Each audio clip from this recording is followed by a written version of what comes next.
Mas quer ver uma situação que me aparece, talvez então não seja a síndrome, seja o fenômeno da impostora? Quando as coisas estão funcionando muito bem, quando tudo começa a dar muito certo, é um momento em que eu me retraio, eu falo, tem alguma coisa errada. Este episódio é um oferecimento Conta Simples, plataforma de gestão de despesas que otimiza o trabalho operacional do time, poupando tempo para focar nas estratégias do negócio.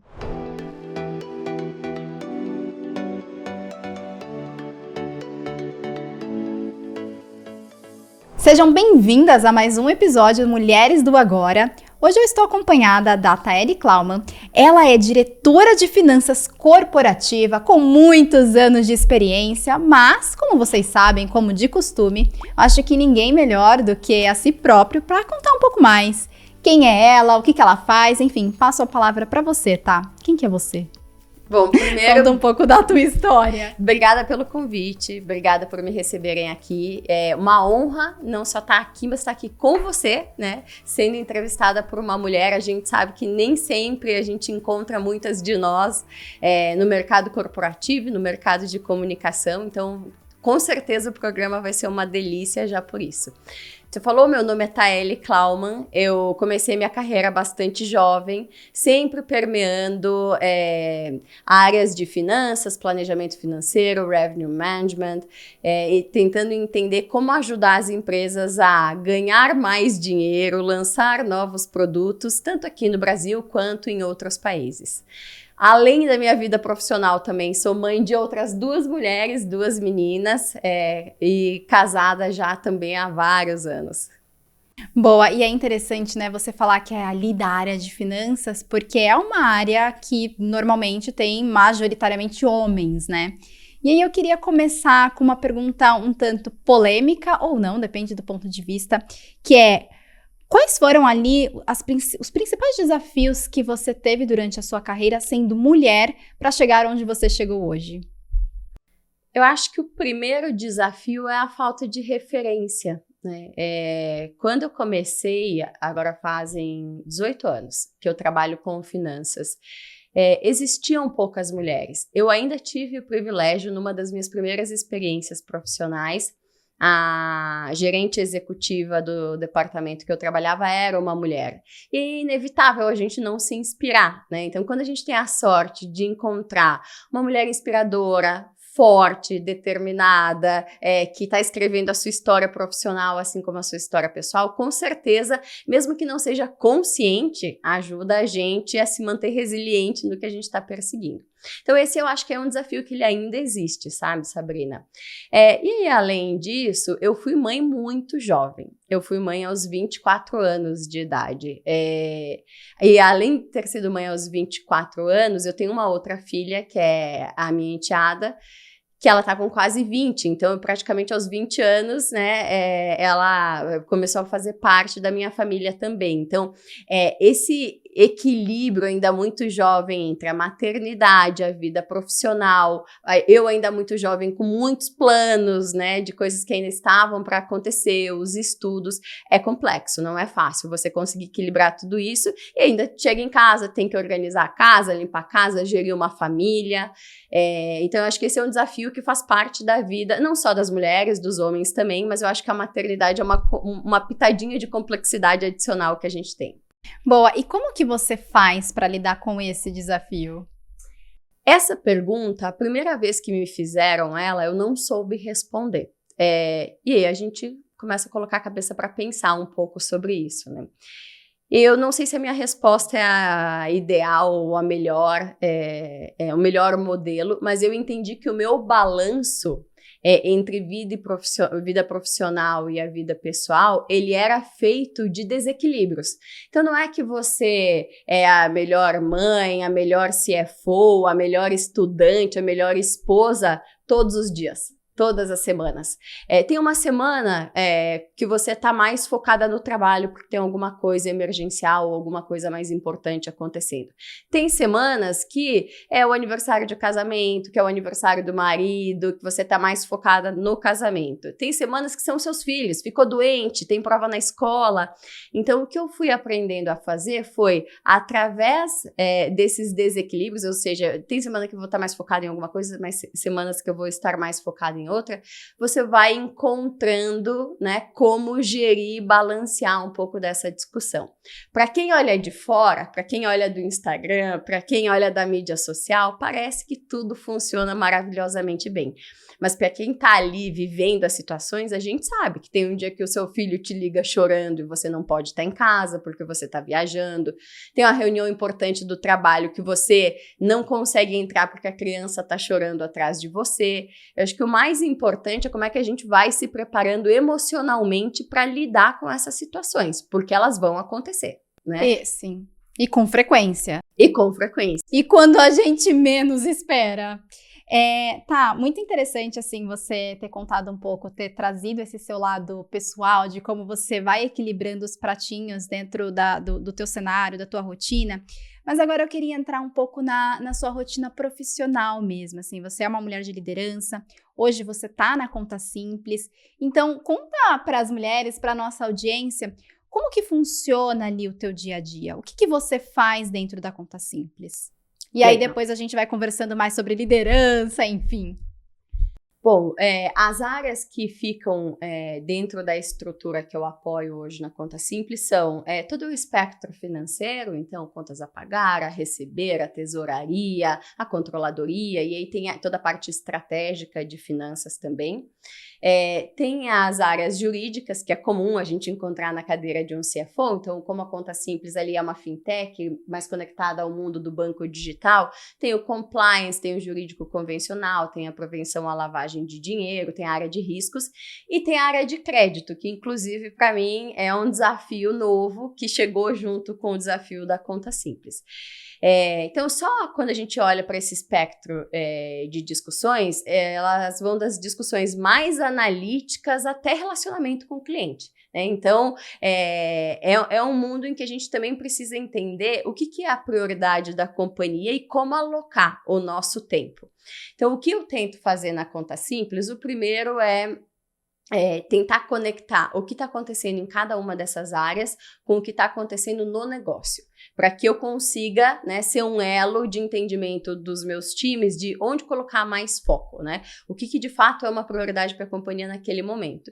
E aí estabelecer ritos claros com o time, de como que a gente vai bater papo entre nós, como que a gente vai trocar informações com o restante da organização. A Conta Simples é uma empresa que trabalha no modelo remoto, então majoritariamente os nossos colaboradores eles não estão presencialmente no escritório, e aí isso traz um fator de complexidade adicional, porque você tem a comunicação síncrona e a comunicação assíncrona, porque a gente sabe que você está no escritório, você vai tomar um cafezinho, daí você lembra de alguma coisa no meio do caminho, porque você viu a Sabrina, já faz um alinhamento ali.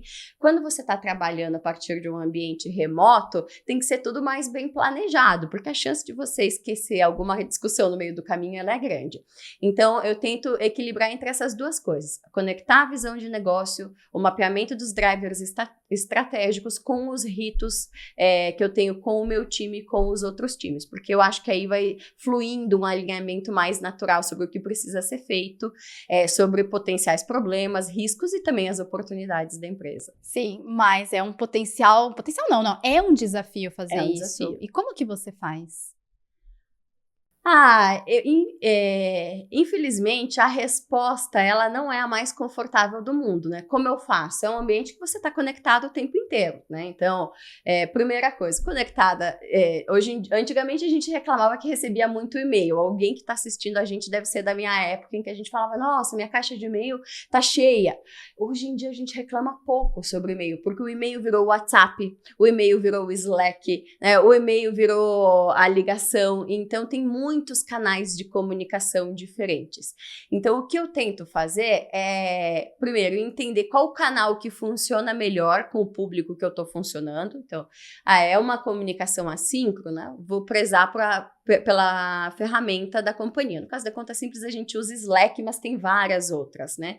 Vou falar com o investidor, provavelmente não vai ser por Slack, vai ser uma videochamada, vai ser um WhatsApp, vai ser uma ligação, ou se for mais formal, vou oficializar alguma coisa por e-mail, mas você tem que estar conectado em diversos canais. E aí uma das coisas que a gente teve que aprender a trabalhar, e para mim foi um desafio muito grande, é entender quando termina a jornada de trabalho. Porque o que aconteceu, principalmente com o advento da pandemia, foi que a gente levou o trabalho para dentro de casa. Até 2018, 2019, a gente saía do escritório e ia para casa, já tinha o WhatsApp, a gente usava, já tinha outras ferramentas que também eram usadas, mas era muito menos naturalizado esse comportamento de você estar sempre conectado.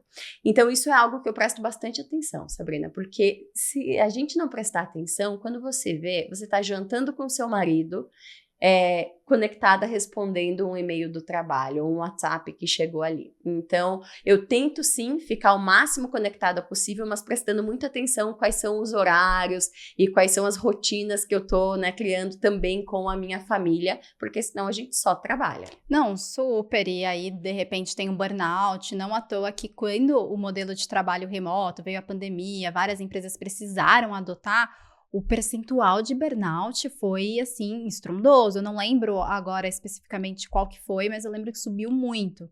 E o Brasil sempre estava ali nos top países mais ansiosos, enfim, por conta disso. E é até interessante você falar, porque reflete no time também. Se você, como liderança, tá sempre ligada, toda hora mandando mensagem, você comentou que vocês usam o Slack, por exemplo. Se você, como uma liderança, manda muita mensagem ali em horários, diferentes horários, isso de alguma forma reflete no time, pro bem ou pro mal, né? Acho que tem casos que pode gerar uma ansiedade, como tem casos que pode dar uma motivação no time. Como que você transpõe isso no seu dia a dia? Legal, essa é uma ótima pergunta. Acho que tem uma frase que você já deve ter ouvido, que é o exemplo arrasta. Só que Total. ele arrasta exatamente para a direção correta e para a direção incorreta também. E sim, eu concordo que esse, inclusive, é um papel do líder, né? De prestar atenção e ter consciência sobre esse tipo de comportamento. É claro que tem situações em que vai ser inevitável você entrar em contato com alguém fora do horário convencional. A gente estava fechando um acordo há poucas semanas atrás que era super importante para a gente. Claro, 10 horas da noite acontece uma ligação? Acontece, mas não dá para tornar isso um padrão. Todos os dias, às 10 da noite, você está mandando mensagem. E já tem as ferramentas, elas já te apoiam também nisso, né? Tu pode deixar ali agendado, vou escrever se às 10 horas da noite é a hora que eu posso trabalhar, eu vou escrever minhas mensagens, mas deixa agendado para enviar de manhã cedo, a hora que o pessoal já está, né, sentado na mesa, na frente do computador. Então, essa é uma ferramenta que eu tento utilizar e eu tento também ler um pouco do comportamento de quem está do outro lado da mesa. Então, a gente estava comentando sobre a estrutura dos diversos times, né, os quais eu acompanho mais de perto. Tem profissionais que funcionam melhor à noite. Porque as pessoas gostam, não gosta de começar a trabalhar tão cedo, gosta de se engajar e olhar itens mais analíticos, que às vezes a gente precisa de mais concentração, um ambiente mais silencioso, no horário mais noturno. Legal, para essas pessoas eu aprendi que funciona mandar mensagem à noite. Tem gente que gosta mais de manhã, porque à noite tem a família, ou vai fazer o seu esporte, tem algum outro tipo de atividade. Não vou mandar mensagem no meio do esporte da pessoa, porque se eu mandar, a hierarquia nesses momentos, ela é um problema. Porque a hora que você vê lá a mensagem do CFO pintando, você para tudo que você está fazendo e acha que o mais importante da sua vida é responder aquela mensagem. E geralmente não é urgente, né? Se fosse urgente, a gente não mandava uma mensagem escrita, inclusive. Quando for urgente, eu sou da turma ainda da época que tira o telefone do gancho e liga, né? Então, ligou, legal. Então, eu tento ir aprendendo um pouco mais com quem está perto de mim, entendendo como é que é esse processo de comunicação de cada uma dessas pessoas. Mas a gente erra também. E aí, quando a gente erra, a gente tenta consertar e, de novo, refazer um pouco dessa mecânica. Nossa, sim. Você falou de erro, eu me lembrei muito de uma pesquisa que a Startse fez há uns 2 anos, mais ou menos, sobre quais são as maiores dificuldades de mulheres líderes, assim. E é o sentimento de culpa, o medo de errar, aquela vontade extrema de ser perfeita. E a perfeição nunca vai acontecer, né? Posso te contar uma história que Conta! eu já tô sofrendo aqui, tá? A turma que tá aqui no estúdio tá observando vocês aí de casa também. Minha filha mais nova tem 12 anos, eu tava comentando com você mais cedo. E ela vai fazer, nessa sexta-feira, ela embarca para a primeira viagem internacional desacompanhada. Eu sou super tranquila com esses temas, acho ótimo, ela vai ganhar autonomia, é seguro, eu já trabalhei numa companhia aérea, gente, é seguro mandar um menor desacompanhado, tem vários protocolos, mas o voo dela é às 4h30 da tarde. Pensa se eu já não tô aqui cortando os pulsos, porque eu vou ter que sair do trabalho ao meio-dia para levar ela e fazer todo o acompanhamento. Embarque de menor de idade leva tempo mesmo, é mais protocolar, mas eu já tô aqui. Meu Deus, mas e se acontecer isso? E se acontecer aquilo? Aí eu não vou estar disponível por 3, 4 horas. E com o que eu tenho que falar? O que eu preciso planejar? O que pode dar de errado? Então a nossa cabeça, ela conspira muito contra as situações. Provavelmente, se eu não contasse para ninguém, nem iam perceber que eu estava fora por 3 ou 4 horas. Mas a gente entra nesse looping de culpa, nesse looping de tentar planejar qualquer micro detalhe que possa sair fora do nosso controle, porque a gente não quer nem deixar a empresa, eventualmente, numa situação, né, de difícil, de risco, enfim, mas a gente também não quer parecer que está sendo displicente. E isso é um ponto importante sobre as mulheres. A gente se preocupa mais do que devia com o parecer. É verdade, faz muito sentido. E se você já sentiu isso, conta aqui nos comentários. E aí depois a gente volta e grava um segundo momento. Porque eu quero saber, eu acho que não é só comigo, porque eu tenho amigas que quando a gente senta para discutir sobre esses temas, amigas também que estão no mundo corporativo, elas falam a mesma coisa. Sempre as mesmas dores, né? Exato. E você sabe que alguns anos atrás, a gente fundou um grupo de CFOs, né? Ainda não somos muitas no mercado. Conta o que faz, assim, só vamos abrir um parêntese pra galera que não sabe. Tem muita mulher que quando fala a palavra mercado ali de finanças, ela se retrai. Explica o que faz uma CFO. Bom, o grande papel do CFO, ele é de trabalhar como um braço direito do presidente ou do CEO da companhia, tentando entender como maximizar o resultado da empresa. E aí, maximizar é uma palavra que pode significar muita coisa. Pode significar ajudar a melhorar a receita. Então, vai sentar com o time de produto, entender quais são as avenidas de crescimento que existem, quais são as alavancas, olhar para o modelo de negócio, como que essa receita vem, de onde vem o custo, de onde vem a despesa. Essa conta faz sentido ou não faz? Qual é o tamanho do mercado endereçável? Que são as pautas mais estratégicas, mas pode olhar toda a parte de arquitetura de custo e despesa, que é o mais tradicional. Vai olhar orçamento, vai olhar o organograma das equipes, vai olhar quanto investimento está sendo alocado. Então, é um pouco desse espectro numérico que o CFO navega bastante. Aí, além disso, é comum a gente olhar dentro da cadeira do CFO algumas discussões de pessoas. Então, tudo que envolve o RH, desde departamento de pessoal, planejamento de incentivos de longo prazo para você conseguir trabalhar retenção, trabalhar engajamento do time, toda a parte jurídica que a gente comentou um pouquinho, né? E aí o jurídico é imenso, né? Compliance, os contratos, as negociações. Então, isso é o que é o mais comum dentro da cadeira de um CFO. Né? Mas, claro que a gente começa lá no começo, né? A cadeira do CFO é agora, depois de 20 anos. Mas quando eu comecei a trabalhar com isso, eu tinha um papel, que era trabalhar, olhar e fazer análise de o que orçou e o que realizou. A Sabrina falou que ia precisar de R$1.000 para comprar microfone, quanto que ela gastou efetivamente. E aí depois a gente vai aprendendo, conforme o tempo vai passando, a gente vai subindo pequenos degraus até a gente olhar, né, com uma visão um pouco mais ampla toda essa discussão. Ai, que orgulho de você, porque quando a gente olha cargos de C-level ali, é raro ter mulher, então parabéns! Ah, obrigada. Mas agora vamos voltar, fechando aqui a explicação. A gente estava conversando, tá? Sobre esse sentimento de culpa, essa autocobrança, sabe? Que normalmente a gente faz muito mais. Faz, infelizmente. E acho que talvez um pouco pela falta de referência. A gente começou essa conversa discutindo um pouco dos principais desafios, né, que eu encontrei na minha carreira. Eu acho que eu tive muita sorte. Acho que tem a sorte que é o nosso mérito e tem a sorte que é a sorte de verdade, porque muita da sorte que a gente encontra no caminho foi a gente que foi plantando pequenas sementes ao longo dos anos, né? Então, quando você abriu mão de um final de semana para estudar, as noites que você abriu mão do seu esposo ou da sua esposa e dos seus filhos para fazer alguma coisa complementar no trabalho. Então, essa sorte, ela vai sendo plantada, né? Mas tem um pedaço que eu acho que é o que o universo traz pra gente, e eu tive sorte de... eu acho que eu encontrei poucos desafios daqueles que abalam a gente emocionalmente. Eu sempre encontrei muita gente que me estimulou. Dá pra fazer, vai mais, você consegue, desde dentro de casa até em todas as organizações nas quais eu trabalhei.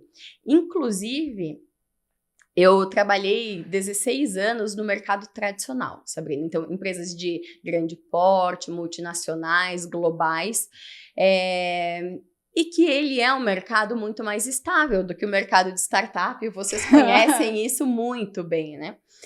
E aí veio a pandemia, eu trabalhava numa companhia aérea, pela qual eu sou apaixonada, que é uma companhia aérea americana, que se chama Delta Airlines, e veio a pandemia, derreteu o mercado do turismo. Ia demorar alguns anos para voltar a ser o que era antes. E eu entendi que aquilo para mim era um sinal que eu precisava me movimentar, e eu tinha muita vontade de experimentar o ecossistema de startups, porque eu tinha alguns amigos que tinham vendido suas empresas ou que trabalhavam no mundo de startup, e eu queria experimentar aquela sensação de trabalhar numa empresa que eu podia mover o ponteiro, sabe? Porque quando você trabalha numa empresa global, é muito bacana, porque é uma empresa que tem uma marca forte, né, que todo mundo reconhece, mas é muito difícil você movimentar uma empresa a partir do Brasil. O Brasil geralmente representa 1, 2, 3% da receita global. Então, exige um tipo de negociação quando você não está do headquarter que é diferente. Então, eu queria experimentar o mercado de startup por isso. Falei, startups menores, brasileiras, eu vou conseguir entender e participar mais ativamente do negócio. E aí é assim que eu tomei essa decisão. Agora, a primeira startup na qual eu fui trabalhar como CFO, que se chama Docket, o grande mérito de eu ter assumido a cadeira de CFO não é meu, foi do CEO da Docket. Ele teve que me convencer que eu podia ocupar a posição. Porque eu falava para ele, não, mas eu não sei fazer tal coisa, eu nunca fiz isso daqui, eu só fiz esse pedaço aqui. E ele falou, não, vem, vai dar, você consegue, a gente vai testando aos poucos. Então, quando eu falo que eu tive sorte de encontrar essas pessoas no meu caminho, que no momento em que elas podiam ter fechado uma porta que talvez eu mesma teria fechado, elas foram lá e me estimularam a perseguir algo que estava ali no meu subconsciente. E a mesma coisa dentro de casa. O meu maior incentivador, com certeza, é o meu marido, né? Inclusive, às vezes eu falo, menos amor. Aquele sentimento de fraude. Mulher adora também, né? Aquela sensação da fraude, né? Eu sou uma fraude. Alguém vai descobrir e vai por água abaixo tudo que eu construí até agora. Que é o fenômeno da impostora, né? Isso, exatamente. A síndrome do impostor e da impostora. Mas sabe que tem uma diferença entre a síndrome da impostora e o fenômeno da impostora. Me explica melhor, não sei se então. cabe no teu caso, mas vou jogar aqui. A galera que acompanha já conhece essa história. Mas, quando a gente fala de síndrome da impostora, é algo que, poxa, foi diagnosticado, aquela mulher ou aquela pessoa tem uma síndrome mesmo, é uma síndrome. Quando a gente fala do fenômeno da impostora, é algo muito mais amplo. Por exemplo, não sei se eu tô preparada, mas por que você acha que você não tá preparada? É uma síndrome mesmo ou é por fator externo? Em algum momento dentro da tua trajetória, você não viu mulheres naquela posição da qual você fala, se não teve nenhuma mulher, por que eu vou? Por que eu sou boa se não tem ninguém ali? Ou em algum momento da tua carreira você escutou alguma crítica negativa? Agora você comentou que não, que você sempre teve pessoas ali te estimulando, mas será que em algum momento você não recebeu alguma alfinetada que ficou no teu subconsciente pensando, realmente aquela pessoa tinha razão? Porque a gente, como ser humano, tende a sempre levar o lado negativo muito mais forte do que o positivo. E aí é que tá a diferença do fenômeno para síndrome. Síndrome é um diagnóstico, é um fato. Você se autossabota a todo instante, você sofre com aquilo, é muito frequente. O fenômeno são em situações esporádicas e não tem a ver com você internamente, mas com o externo. Ah, que interessante. Eu acho que provavelmente eu devo ter vivido as duas situações ao longo desse tempo, né? Quando a gente às vezes está num ambiente que ele, de alguma maneira, ou é mais frágil, ou a gente se sente, né, mais exposta, eu acho que aparece com mais frequência. Mas quer ver uma situação que me aparece, talvez então não seja a síndrome, seja o fenômeno da impostora? Quando as coisas estão funcionando muito bem, quando tudo começa a dar muito certo, é um momento em que eu me retraio, eu falo, tem alguma coisa errada. E aí, por que isso acontece, né? É uma pergunta que eu ainda não sei responder. Justo quando todos os indícios são muito favoráveis, parece que tem alguma coisa que a gente tira lá de dentro da cachola e que traz uma insegurança, que traz um autoquestionamento. E aí, ter uma rede de apoio importante, que seja forte, que esteja atenta, faz muita diferença. E essa rede de apoio pode ser o marido, como eu comentei, que, né, o meu marido é o meu maior parceiro, com certeza, mas também dentro da empresa, né? Às vezes, quando você começa a se colocar mais frágil, tem alguém que pega pela sua mão e fala, vai que vai dar certo. Os aliados. Olha que legal que a gente está fazendo aqui, olha como está dando certo. E aí lembrar que não só isso é bom que façam conosco, mas é bom que a gente faça com os outros. Isso foi um aprendizado para mim também, porque eu acho que nós, mulheres, a gente ainda está aprendendo a fazer networking. A gente ainda está aprendendo a apoiar umas às outras. Isso não significa não apoiar os homens. Não, significa apoiar as duas partes. Mas tirar da mesa aquela sensação de competição, tirar da mesa um sentimento, né, que não é um sentimento positivo. E isso foi ao longo dos anos que foi vindo, né? E eu muito observando mulheres maravilhosas que eu encontrei no meu caminho. Mas faz muita diferença, com certeza. Quando alguém pega na sua mão e que você sente aquele quentinho no coração, aquele quentinho intelectual também, eu acho que é isso que permite que a gente, nas horas difíceis, vá criando um couro grosso e se mantenha firme. E bate uma motivação, uma garra de não, vou fazer isso acontecer, vou fazer história assim e junto com essas pessoas. Mas conta uma situação em que foi ao contrário, assim, que você não teve o apoio. Tem a frente, teve o lado de pessoas que seguraram a sua mão, que te abraçaram, falaram, vamos nessa, estamos juntos. Mas conta agora o outro lado e como que foi lidar com isso. Legal. Bom, um dos mercados nos quais eu atuei foi o mercado agro, que é um mercado que tem ainda menos mulheres, né? Quando a gente olha toda a discussão de fintech, banco digital, mesmo aviação, ainda existe um pool de mulheres significativo. O mercado agro é muito escasso.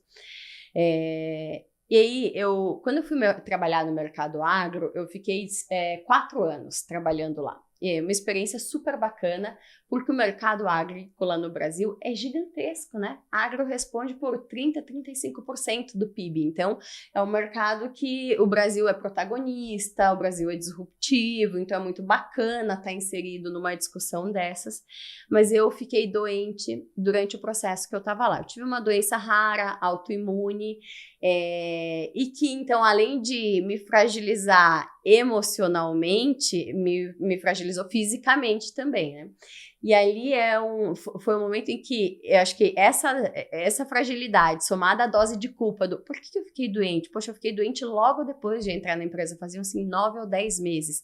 Então, só de você precisar se afastar, você fala, como que isso daqui vai funcionar? Como que eles vão interpretar o meu trabalho? E aí esse foi um momento em que eu me senti sozinha, acho que essa é a palavra mesmo, né? De você olhar, você não sabe o que fazer, como se comportar, tá se sentindo frágil, a última bolacha do pacote, né? Que é a última, no sentido de pejorativo, e aí não tinha ninguém para estender a mão. Então ali foi um momento muito difícil, né? E a única coisa que vem à cabeça, eu quero ir embora, né? Eu quero pedir demissão, eu quero desistir. E essa é a hora que você precisa de alguém, não, fica aí que vai dar certo, fica aí que juntos a gente consegue. E aí veio de casa. Eu não encontrei na empresa, mas eu encontrei em casa a base de apoio que eu precisava. Porque é o caminho que é mais fácil, né? A gente, como ser humano, tende, apertou ali o cinto, a gente tá sentindo aquela solidão, vou fugir desse sentimento, não quero, tchau. E isso que você fez de buscar apoio, tá, não tô encontrando aqui dentro, mas eu tenho aqui, vamos com tudo. E como que foi? Olhando para trás é fácil, né? Olhar e falar, olha, não foi ótimo, porque foi o que me ajudou a fazer o turnaround. Mas quando você tá ali vivendo aquele momento, muito difícil, porque com essa doença eu cheguei a parar de caminhar, então realmente foi algo que foi me deixando, né, fraca. Então não é que assim, a gente acordou no dia seguinte radiante e falou, hoje, né, acabou aquele sentimento ruim, acabou a fragilidade, né? É um processo de reconstrução que ele também é lento. Mas o meu avô era, né, hoje ele teria quase 100 anos de idade, então lá do interior ele tinha um ditado muito simples, mas que é muito verdadeiro, que assim, o que não mata engorda. Então assim, o que não te mata te deixa mais forte. E é o que eu acho que aconteceu, assim, poxa, ninguém estendeu a mão, vamos aprender a lidar com esse ambiente aqui também, porque quando pela segunda vez alguém não estender a mão, você já tá um pouco mais forte, você já viveu aquela situação antes, você vai se virar e saber como agir. Mas claro que em termos de quem te ajuda, que foi no caso a minha família, te olha com muito mais amor, com muito mais carinho, com muito mais devoção. E aí a gente estava falando sobre o ato da gente ajudar as outras pessoas, né? Não só querer ser ajudado é muito fácil. Então são esses sinais que na hora que a gente enxerga nas outras pessoas, a gente precisa prestar atenção. Eu apoio aquela pessoa. E às vezes não é muito que a gente precisa fazer. É um amigo seu que foi desligado num layoff, que você marca um papo, mesmo que você não tenha uma vaga para contratar a pessoa, né? Sei que você não conhece alguém que pode entrevistar aquela pessoa e eventualmente dali surge uma oportunidade. É uma outra mulher que teve filho, que não está sabendo lidar direito com aquela situação. No meu caso, é uma outra pessoa que tenha ficado doente e que você fica assim mais empático por já ter vivido um pouco daquela situação. Então, eu acho que essas coisas, elas têm que virar também não só marcas para nós, mas na nossa atitude do que a gente vai fazer com os outros. E o que você faz com o teu time? Com o meu time, primeiro, assim, tento incentivá-los muito a gerir bem o tempo deles, porque esse esquema de estar o tempo inteiro conectado, que é o que a gente tem sido provocados hoje em dia, ele é muito pouco saudável. E aí, quando você vai para um ambiente de startup, em que a gente tem um público muito jovem, eu não tenho os números aqui de cabeça para compartilhar, mas assim, facilmente eu poderia dizer que a faixa etária na Conta Simples deve estar em torno de 27 a 30 anos de idade, em média. Então, é um público que muitas vezes ainda não é casado, ainda não tem filhos, né? Às vezes ainda tem menos responsabilidades financeiras dentro de casa, e eles acham que o normal ou o correto é estar disponível para a empresa 18 horas por dia, né? Então, acho que trazer um pouco desse entendimento de que não é sobre quantas horas você trabalha, é sobre quão produtivo você consegue ser, quanto alinhamento você consegue trazer, quão estratégico você consegue ser, é algo que eu tento fazer. O segundo é trazer esse ambiente de segurança para as pessoas se exporem, né? Para que elas possam legitimamente compartilhar a sua opinião, se posicionar numa reunião, abrir o microfone, abrir a câmera, sentirem que, né, ali é bem-vindo qualquer ponto de vista. Isso não significa que a gente vai acatar tudo que as pessoas falam, mas se elas se sentirem seguras, é mais saudável para elas e é muito mais saudável para a organização. Porque tomar uma decisão com uma perspectiva só é o que de pior pode acontecer. Se a gente pegar o caso da Conta Simples, a gente tem aí, acho que agora 40 mil empresas a gente atende. A gente tem empresa que é composta por gente parda, preta, branca, amarela, homem, mulher, LGBTQIA, brasileiro, estrangeiro. Então, é um público muito heterogêneo. Então, se eu consigo tomar decisões mais heterogêneas, é bom para o meu time, que se sente empoderado, e é muito bom para a gente como companhia, porque a gente vai tomar decisões muito melhores para os nossos clientes, né? Então, isso é um pouco do que a gente tenta fazer lá. Mas não é fácil construir cultura remotamente. Quanto maior fica a empresa, mais difícil fica. A gente está com um pouco menos de 300 pessoas. Eu fico imaginando como vai ser quando tiverem 1.000 pessoas, quando tiverem 2.000, 3.000 pessoas, porque não é fácil você escalar esse tipo de comportamento, escalar a cultura. Essas coisas são desafios assim muito grandes, né? É muito mais fácil você escalar um rito quando faz o one-on-one, que tipo de reunião tem que ter semanalmente, que tipo de reunião você tem que ter mensalmente, do que comportamento. Soft skills é algo muito delicado, tem que ser muito bem trabalhado. Nossa, sim, e acho que quanto mais você vai subindo ali em questões de cargo, principalmente você que é C-level, eu acho que mais difícil é oferecer esse ambiente seguro para as pessoas, porque por mais que, poxa, conta simples, aquele espírito startupeiro da coisa, ainda assim as pessoas enxergam uma hierarquia e nem sempre conseguem ser 100% ali confortáveis. O que você faz para oferecer esse ambiente? Eu acho que demonstrar vulnerabilidade é algo que ajuda, com certeza. E como que demonstra vulnerabilidade, né? Primeiro mostrando que a gente também erra, que a gente também fala palavrão, que a gente também tem dia que não tá afim de trabalhar, ou tá de saco cheio. Assim como tem os dias que a gente tá mega inspirados, que a gente se sente super empoderada. Então, acho que trazer essa transparência é uma coisa que isso eu gosto muito, porque facilita a comunicação, facilita a maneira das pessoas, quando nem sempre a comunicação é verbal, nem sempre tem vídeo envolvido, nem sempre é presencial. Imagina se você escreve um texto e que ele soa super duro e a pessoa nunca conversou com você, nunca viu o seu outro lado. Vai achar que você está dando uma bronca, vai achar que você está direcionando num sentido muito mais duro. Então, eu acho que tentar trazer um ambiente mais transparente possível e mostrar que todo mundo é ser humano, todo mundo erra, todo mundo aqui está partindo da mesma base, independente do nome que está escrito do lado do cargo da pessoa. Assim. Então, coisas que também, além da vulnerabilidade, que eu acho que ajudam muito, Sabrina, me conta a sua opinião sobre isso. Legal, eu acho isso, mas me conta você. Você acha que você concorda? Por que você não concorda? Por que você concorda? Que perspectiva diferente que você tem? E aí tentar, ao máximo possível, mostrar que você de fato valoriza aquela opinião, implementando pelo menos uma parte do que tá ali.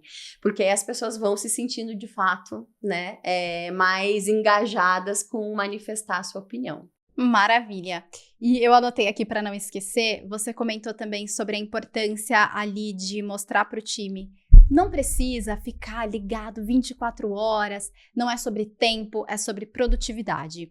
E poxa, hoje, o dia que a gente está gravando é um dia que Copilot no noticiário de tecnologia está em alta, que é a inteligência artificial generativa da Microsoft, integrada ali ao pacote Office. Como que vocês usam a inteligência artificial no dia a dia e como você, como uma liderança, estimula isso dentro da cultura ali dentro da empresa? Legal. Inteligência artificial e todas as novas tecnologias que vierem, né? Ano passado... será que tá por vir, hein? Com certeza deve ter muita coisa bacana. Ano passado, eu tive a chance de fazer um curso muito bacana de CFOs em Stanford. E aí eu fui algumas vezes para lá, voltei super mexida, né? Porque você volta querendo fazer alguma coisa com aquilo que você aprendeu, né? Parece que o mundo vai se transformar imediatamente.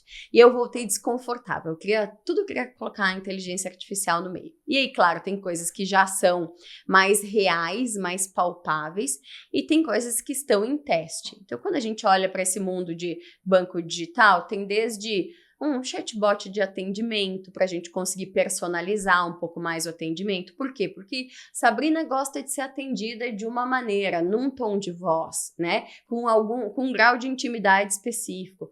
pelo chat, ou por uma mensagem de voz, ou por um WhatsApp, ou por uma ligação.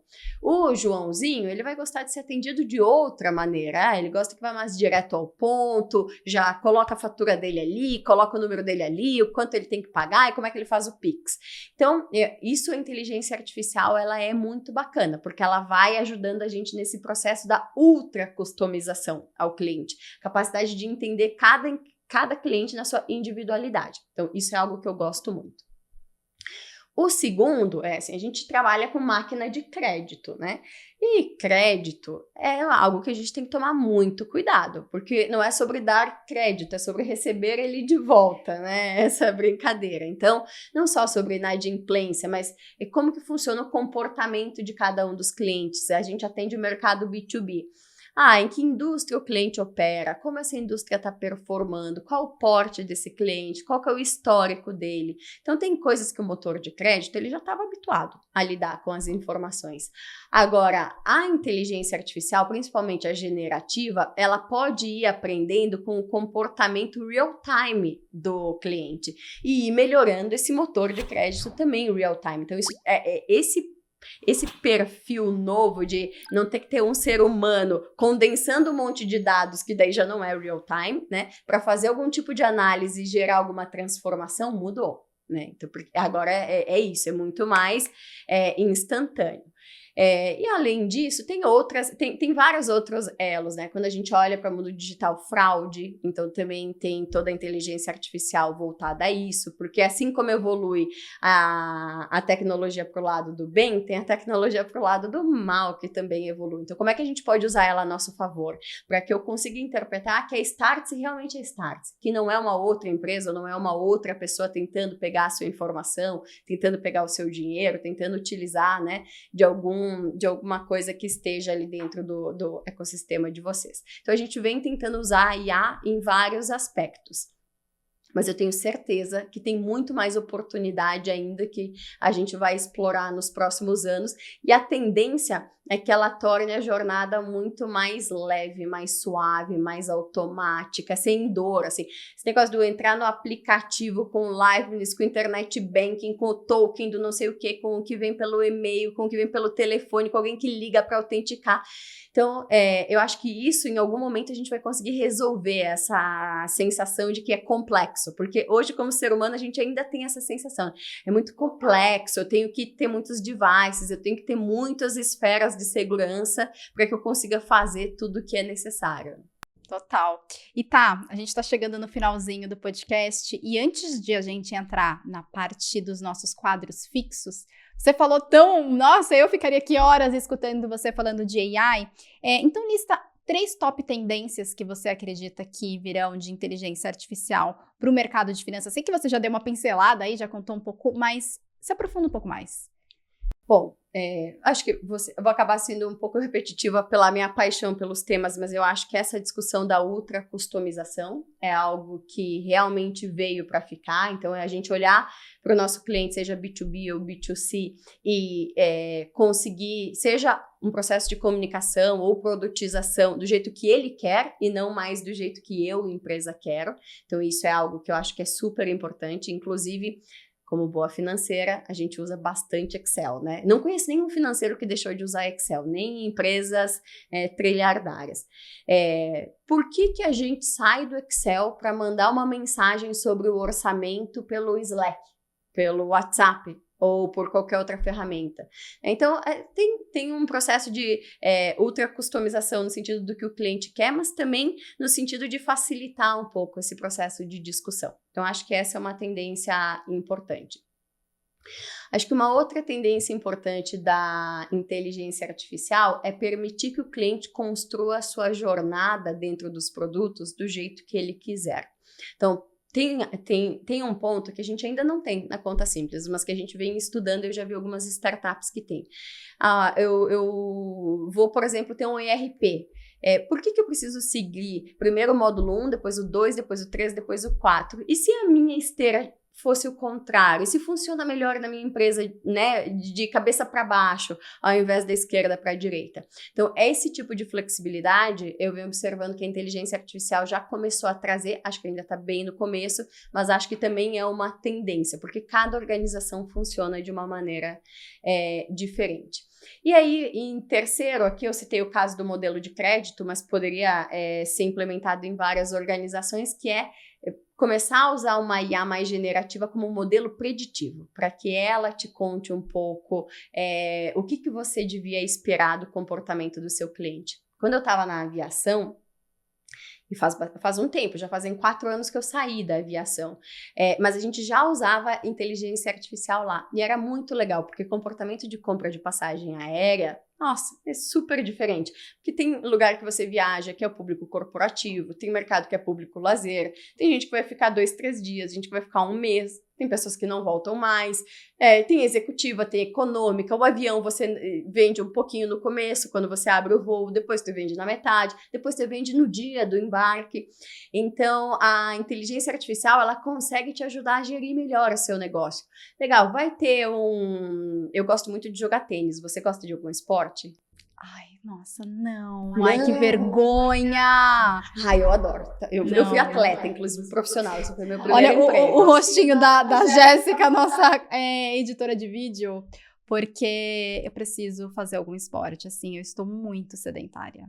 Olha, então depois... Então, eu não sei se eu gosto, não fiz, então não sei. Mas então eu vou ajudar a Jess, depois em off a gente conversa mais sobre isso. Mas o mundo do esporte, ele é um mundo que ele move uma massa de pessoas grande. Agora está acontecendo o Australia Open, então de tênis. Vai acontecer o Australia Open, é um público que paga mais pelos bilhetes aéreos, até porque viajar para a Austrália, você sai daqui com 1,70 e chega lá com 1,60, né? Porque é muito longe, são muitas horas de voo. Como que a inteligência artificial pode me ajudar a precificar melhor, se eu sei que eu vou ter um pico de demanda ali? Então, acho que tem muita coisa nesse sentido de modelo preditivo pró-negócio que ainda vai vir. E esses modelos de analytics, eles estão ganhando uma capacidade enorme, né? Essa turma de dados está reinando absoluta dentro das organizações. Então, isso eu acho que vai mover muito o ponteiro das empresas e vai fazer diferença lá embaixo, na última linha, que é o EBITDA, na margem, porque ele pode, se você ganha 3 ou 4 pontos de margem lá em cima, isso desce líquido no seu EBITDA, você começa a entregar muito mais resultado para o investidor. Então, acho que daí pode vir algo importante. Fica a dica. Agora, vamos entrar rapidinho nos nossos quadros fixos. Não sei se você sabe como funciona, mas é o seguinte. Temos 3. Na prática, eu vou soltar uma situação X e você conta como que lida com ela na prática, ou lidaria. O próximo é tendência ou fracasso. Eu jogo uma palavra e você fala tendência, por isso, isso, isso, ou fracasso, por isso, isso, isso. E alguma dica de livro, de filme ou de série. Bora lá! Na prática, estamos na era de eficiência, acho que desde o ano passado, todas as empresas, eficiência, eficiência, eficiência, e vários relatórios mostraram que as pessoas perdem muito tempo em reuniões. Muitas reuniões ali improdutivas. Então, qual que é a sua dica para reduzir esse tipo de reunião? Será que eu vou ser crucificada com a minha resposta? O primeiro se você tiver muitas pessoas que estão entrando na reunião mudas e saindo caladas, eu sempre me questiono se aquelas pessoas de fato precisariam estar ali. Porque quando você constrói uma reunião que tem várias áreas participando, geralmente é porque você precisa discutir algum tema.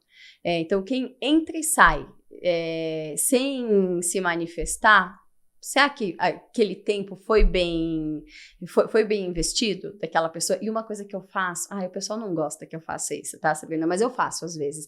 Eu calculo quanto custou a reunião.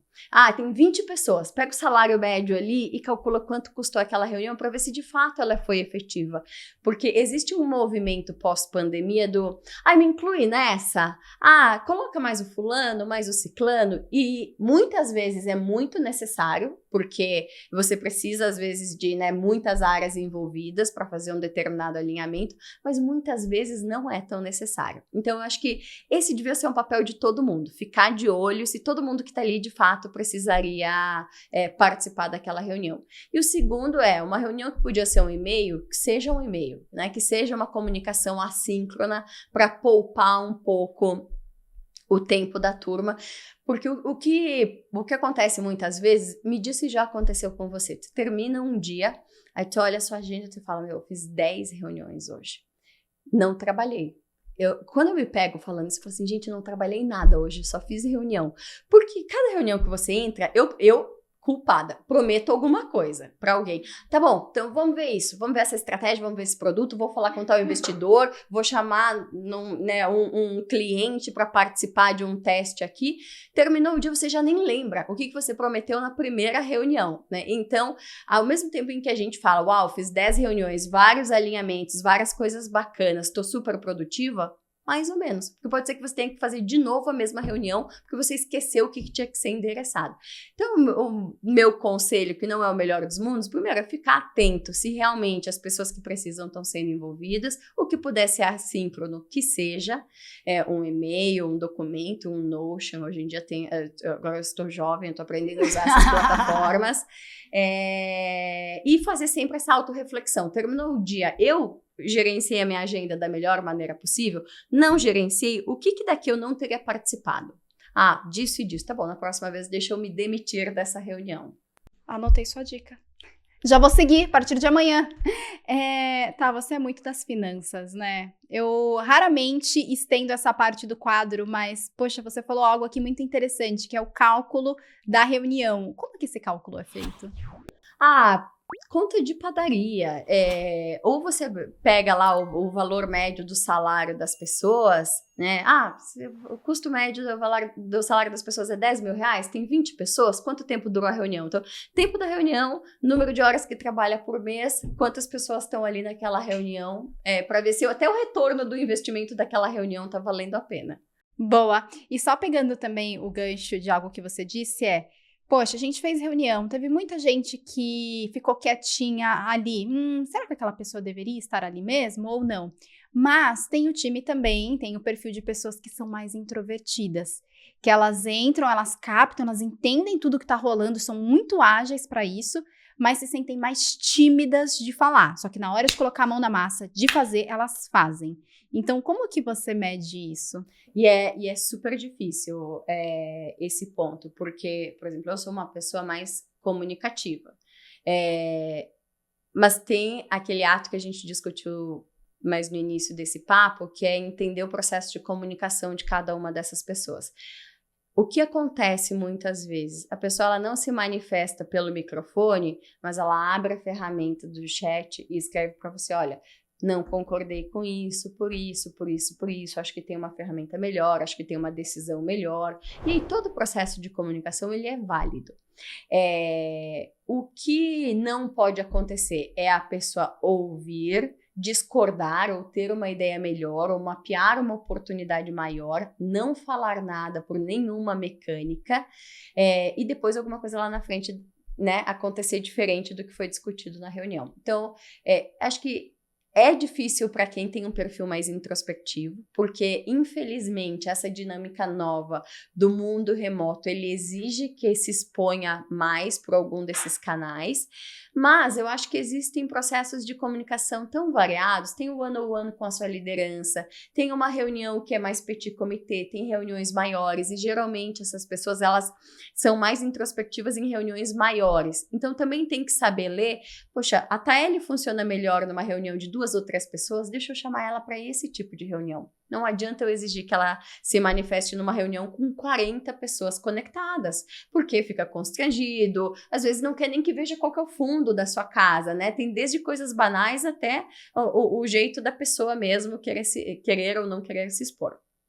Então, acho que tem o nosso papel de liderança de saber ler essas coisas, mas, de novo, a gente é ser humano, a gente erra, e errar não é ruim. O ruim é a gente não aprender nada com o erro que a gente cometeu. Então, se a gente entrou, a gente se comunicou mal, ou a gente percebeu que alguém não abriu o microfone e a fala daquela pessoa era uma fala importante, chama num cantinho, sozinha, pergunta por quê, tenta entender por quê, e na próxima a gente ajusta a conduta. Eu já errei tanto, Sabrina, mas tanto, assim, eu tenho muita sorte de que o meu time me conta.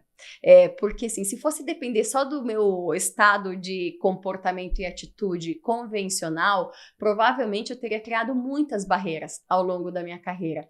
Mas eu sempre tive pessoas generosas por perto que foram me contando, ó, cuida com como você se posiciona, se posicionando mais forte, você acaba inibindo algumas pessoas de se manifestarem, ou seja mais aberta a ouvir opiniões. Financeiro não gosta de gastar dinheiro, tá, gente? Então eu trabalho muito para ouvir sempre que vem me pedir mais dinheiro para que eu não faça um pushback instantâneo. Então, seja mais aberta a ouvir o que eles estão trazendo de ideias nesse sentido. Então, acho que é isso, mas é dia após dia. Provavelmente daqui a 10 anos eu vou ser mais capaz do que eu sou hoje, né? Mas tenho certeza que hoje eu sou melhor do que eu era há 10 anos atrás. Não tenho dúvidas disso. E tá, agora tendência ou fracasso? Home office total. Fracasso. Por quê? Porque construir cultura 100% remoto é muito difícil. Nós somos uma empresa 100% remoto, mas o 100% remoto que a gente opera é uma vez por mês, uma vez a cada quarter, no mínimo, a gente traz toda a liderança. No mínimo, 1 ou 2 vezes por ano, a gente reúne a empresa inteira.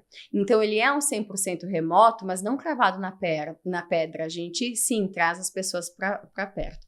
O 100% remoto, das pessoas nunca se verem, nunca se encontrarem, eu acho muito difícil, porque forjar cultura nesse ambiente é muito complicado. A gente não aprendeu a fazer isso ainda, né? Ainda mais nós latinos, né? Que a gente gosta de beijar, de abraçar. Não, você chegou, eu já saí te abraçando como eu já se conhecesse há anos, né? Exatamente. E aí muito da nossa cultura. O que eu percebo, Sabrina, é que foi o que você falou, tem gente que tem mais habilidade de entrar numa reunião com o vídeo aberto, microfone aberto, fazer uma piadinha, uma brincadeira e falar sobre itens sérios também, se manifestar.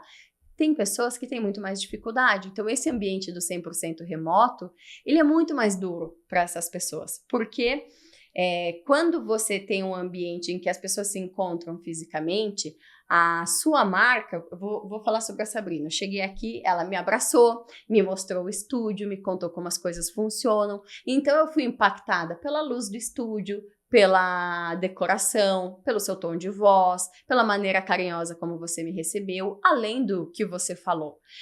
Se a gente estivesse no ambiente virtual, seria completamente diferente. Eu teria o que você me falou e você enquadrada ali naquela telinha.